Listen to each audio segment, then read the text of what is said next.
Graça e paz, shalom, sejam todos bem-vindos a mais um podcast com o tema Amar com Propósito. E hoje nós estaremos falando sobre o noivado. Por favor, não saia daí. Se não se inscreveu ainda nas nossas redes sociais, se inscreva porque temos muitas e muitas novidades. Pastor. Paz e graça, estamos de volta. Bom, hoje nós estamos a nos debruçar sobre um tema muito importante, que é o noivado. Noivado, para começar, é a preparação da celebração do casamento. No entanto, é o período em que o homem apresenta suas intenções junto da família e mostra até onde quer chegar. No entanto, o noivado formaliza o compromisso e anuncia a intenção de casar, geralmente envolvendo as famílias de ambas as partes. É aquela fase em que depois, junto das famílias da noiva, o rapaz recebe, no caso, a carta de pedido e depois vem uma observação na carta sobre a data do casamento. Geralmente isso vai de 6 a quem escolhe 3 meses, isso mediante as possibilidades financeiras do momento, a quem escolhe 1 ano para dar mais tempo para a planificação. No nosso caso, como é que foi, Mamalioto? Depois que nós tivemos a certeza que nascemos um para o outro, nós tivemos aproximadamente 1 ano. Um ano de preparação para o casamento e é nesse período que nós começamos a correr atrás das coisas, que não ficamos parados. Não adianta dizer que pronto, agora somos noivos, estamos de braços cruzados, as famílias se conheceram através da apresentação e está tudo bem, não. É nesse processo que tanto o homem quanto a mulher vão à procura de vão começar a se organizar. Quando eu falo de organizar-se, é ver o salão para o casamento, onde eles vão casar, ver os padrinhos, e aqui abriram aspas para dizer que padrinhos não são patrocinadores, porque nessa fase que vocês começam já a buscar, a discernir quem serão os vossos segundos pais. Nós estamos numa fase, pastor, que os casais, os noivos querem ter padrinhos patrocinadores. Padrinhos não são mesmo patrocinadores. Você tem que escolher pessoas idôneas, pessoas sábias, que acarretam um nível de experiência. Vocês sabem que lá mais para frente essas pessoas vão poder os sustentar, vão poder os ajudar. Porque se você não colocar pessoas, de preferência pessoas neutras, não da família, se bem que dentro da família nós vamos encontrar pessoas idôneas, pessoas sábias, mas se colocarem pessoas neutras, melhor. Por quê? Porque se houver alguma situação, algum problema, essas pessoas, ninguém vai puxar brasa para a sua sardinha. As pessoas vão ser justas para a resolução de um determinado problema. Então, até para a escolha dos padrinhos é necessário vocês orarem, buscarem um direcionamento da parte de Deus, e é nessa fase aqui do noivado, né? Vocês precisam saber se a pessoa que vocês estão a colocar na vossa vida para os padrinhos são pessoas certas, com uma boa conduta, um bom testemunho, avaliar antes de só olhar o bolso, avaliar, orar, e se sentirem conexão com as mesmas, melhor ainda. Você não vai buscar alguém que não tem conexão contigo, não tem conexão às vezes com o teu noivo ou com a tua noiva. Esse também é um dos problemas na preparação, né, do casamento, quando se é noivo. Sim, não, é um ponto muito importante e eu aqui aproveito para falar sobre boas relações. Existem pessoas que não têm boas relações com os seus familiares e não têm boas relações com amigos, e quando passam para a fase do noivado encontram muitas dificuldades. Primeiro é o peso de consciência, porque já não respeitou o tio antes de partir para o noivado. Então aqui também é importante destacar isso. As pessoas precisam aprender a conviver em família, respeitar mais velhos. No meu caso, eu fui sempre respeitar, honrar os mais velhos. Celebrar aqueles que, de certa forma, nos influenciaram positivamente. Hoje, o que sabemos foi transmitido pelos nossos mais velhos. Então, quando eu comuniquei sobre a intenção de noivar, as minhas famílias se moveram, que era da parte do pai como da parte da mãe, e todos eles decidiram colocar a mão na massa. E há um outro ponto importante para se ter êxito no noivado, é a questão da preparação pessoal. Yes. E quando eu falo da preparação pessoal, estou a falar também de que o homem precisa ter um meio de subsistência, por exemplo, um emprego ou um negócio, de formas a não subcarregar o padrinho e subcarregar as famílias. Hoje, há pessoas que entendem se casar ou noivar e procuram transferir toda a responsabilidade para alguém. No meu caso, eu já trabalhava. Quando apresentaram a carta de pedido, eu comecei a colocar as coisas mensalmente. Eu tinha um ano para apresentar as coisas, que é já o pedido, no caso, e depois fazer o casamento. Eu comecei a preparar, são as grades de gasosa, cerveja, e todas essas coisas são pedidas no casamento. Quando nos reunimos em família para apresentar o que eu já tinha, os meus familiares assustaram.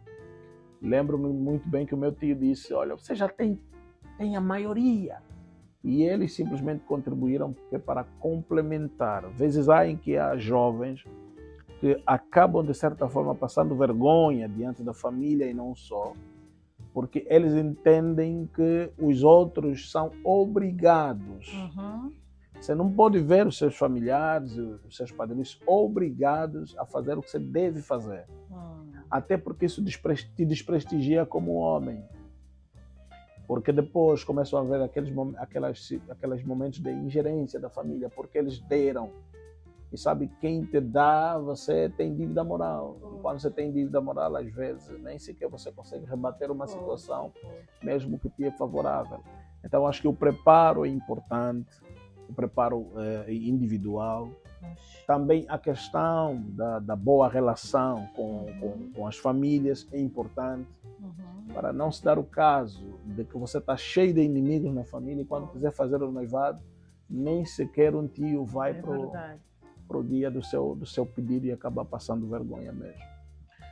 Um aspecto importante também é no âmbito das emoções. Temos que ter muito cuidado, principalmente com as mulheres. Você precisa saber o que é que tu queres para a tua vida. Quando eu digo isso, me refiro a, por exemplo, o pastor falou da preparação pessoal. Vocês precisam estudar que tipo de casamento vocês vão querer ter ou fazer. Se o orçamento está além dos vossos custos, cuidado, não se coloquem em dívidas. Não inventem. Porque às vezes nós queremos provar alguma coisa para alguém. O casamento da fulana ou do fulano bateu, foi no Mussulo, o meu também tem que ser assim. A vida do fulano não é a sua vida. O custo do fulano não é o seu custo. Até porque o verdadeiro casamento não é a festa, não é o come-se bebes. O verdadeiro casamento é depois da festa. Na verdade, o verdadeiro casamento é a bênção que vocês recebem do altar. Quando o pastor sela, porque Deus uniu o homem, não pode separar. Vos declaro hoje marido e mulher. E aqui é onde nós vemos jovens, né, casais, que depois de casarem, nem têm casa, mas estão cheios de dívidas. Nem têm possibilidades, muitas vezes, para ter um carro, comprar um carro, né? Mas gastaram além do seu orçamento. Às vezes, a noiva não trabalha, mas quer um vestido, por exemplo, de 500 mil kwanzas. Eu já me deparei com uma situação idêntica. O jovem ganha 150 mil kwanzas, mas está a procurar um salão de 3 milhões de kwanzas. É aquilo que o pastor disse, que está a contar com a contribuição da família. E depois vem as frustrações. A pessoa fica frustrada, começa a falar mal da família, começa a falar mal do tio, porque o tio trabalha na Sonangol, devia lhe ajudar. As pessoas não são obrigadas a nos ajudar. Elas fazem de livre e espontânea vontade. Você tem que se preparar. Por isso, se você tem a certeza que é o momento de se casar, controla o tempo, faça um estudo, até que tempo eu estarei disponível ou terei a disponibilidade financeira para poder, então, suprir as necessidades do casamento. Então, as emoções precisam ser controladas nessa fase, que é para nós não termos um orçamento além daquilo que além do nosso bolso. E é necessário se conversar muito acerca disso no noivado. É interessante isso, porque veja que o tipo de casamento que se pretende no noivado é que vai definir lá mais para frente. Foi exatamente a mesma pergunta que o meu tio me fez. Que tipo de casamento você quer realizar? Bom, não tenho entendido a pergunta. Depois ele disse, existe o casamento mais baixo, simples. Existe aquele casamento e o casamento de dimensão média, classe média. Existe o casamento de dimensão da classe alta. Eu disse, olha, eu quero um casamento de dimensão média. Por quê? Porque eu já estava a prever que quando eu levasse a esposa para casa, enfrentaria alguns desafios. Alimentação, educação, e tudo isso são investimentos. Então escolhi um casamento de nível médio. Graças a Deus, a forma como eu tracei no noivado determinou a estabilidade no casamento até hoje. Então o que acontece? Às vezes as pessoas escolhem um casamento além das suas capacidades e depois acabam se colocando em muito sufoco, e isso descambando até mesmo para o bolso dos outros. Então veja que o noivado é a fase de preparação para o casamento. A meu ver é uma fase boa, porque no noivado não existe um vínculo jurídico nem espiritual. Esse vínculo jurídico e espiritual se consuma no casamento. Porque no casamento, o espírito da pessoa, a alma da pessoa e o corpo da pessoa se conectam. E eles se tornam numa só carne. Então, no noivado é o momento de arranjo, é o momento de preparação. É o momento em que se planifica sobre o que vai se fazer. E o que vai se fazer é o passo mais importante. Então, o que você vai fazer no noivado vai definir tudo que vai acontecer de bom ou de mal no casamento. E também existem alianças, né? Porque obviamente o jovem vai trazer algumas coisas, vai haver na nossa realidade como africano angolano, vai haver as juras naquele momento, vai se colocar aliança como símbolo de unidade e depois se sela o momento. Então é uma fase boa que também denota propósito, não é, pastora? Exatamente, é uma fase boa e ao mesmo tempo uma fase, eu vou dizer assim, perigosa.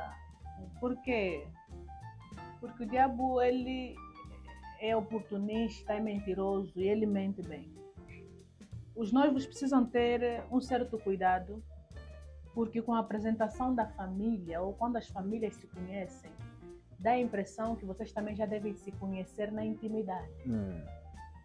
E os noivos precisam ter muito cuidado nessa fase para não cair em fornicação. Muito cuidado mesmo. Porque o aval da família, ou pelo fato das famílias se conhecerem, não quer dizer que vocês devem correr riscos. Por exemplo, agora já temos que namorar no quarto. Há homens que dizem, eu já sou apresentado na tua família, agora tens que fazer isso, agora tens que vir para a minha casa, agora tens que cozinhar para mim, agora tens que não sei o quê. É muito importante que vocês continuem a vigiar, porque nesta fase dá uma impressão de que, tipo, como as famílias já se conheceram, então nós também podemos avançar um pouquinho mais naquilo que é a nossa intimidade como casal. É necessário que haja temor, é necessário que haja respeito, é necessário que haja muita conversa para não cair em tentação. Então, alguns princípios importantes que os noivos precisam ter nessa fase é o princípio do compromisso e da fidelidade. um com o outro. O outro princípio é o princípio da transparência e do diálogo. Se tem alguma coisa para dizer, diga, por mais difícil que seja, vale a pena falar do que o outro descobrir mais tarde. Isso pode comprometer até a relação. Eu já vi noivados a se destruírem por falta de transparência e diálogo. A noiva se endividou, não falou nada, o moço foi descobrir, afinal, por exemplo, um exemplo bem prático. Havia um jovem que havia mentido à sua noiva, que já tinha casa, já tinha um salão pago e tinha um carro, quando na verdade não tinha nada disso. E faltavam 2 meses para o casamento. E a moça descobriu de uma forma mais feia de que tudo que ele estava a dizer era mentira. O noivado rompeu-se, a moça ficou decepcionada porque não houve transparência, não houve verdade. E a mentira, quem começa com uma mentira vai ter que pegar uma outra mentira para sustentar a primeira mentira. Então, por isso que a Bíblia diz que a verdade é que liberta. Seja verdadeiro, se não tem, não tem. A pessoa não está contigo pelo que você tem, a pessoa está contigo porque te ama. Então, a transparência e o diálogo no noivado precisa continuar. Mas o quê? Pureza e respeito, já falei aqui. Só porque vocês estão noivos, não quer dizer que vocês devem se tocar de qualquer jeito. Ou seja, o que nós não fizemos no namoro, agora vamos fazer porque somos noivos, até porque já falei sobre isso. Pureza e respeito. O sexo ainda é reservado para o casamento. E o outro princípio importante é o acompanhamento espiritual. Tenham líderes que vos acompanhem, que vos monitorem espiritualmente, que orem por vocês. Podem ser vossos padrinhos, podem ser vossos pastores, mas que sejam, acima de tudo, pessoas idôneas. Então, em suma, é isso. Noivado é seguramente a fase da preparação para a celebração do casamento, obedecendo as regras da família onde o homem pretende ingressar, de formas que tudo corra conforme os bons costumes. Tomou nota? Até lá. Shalom. Deus abençoe.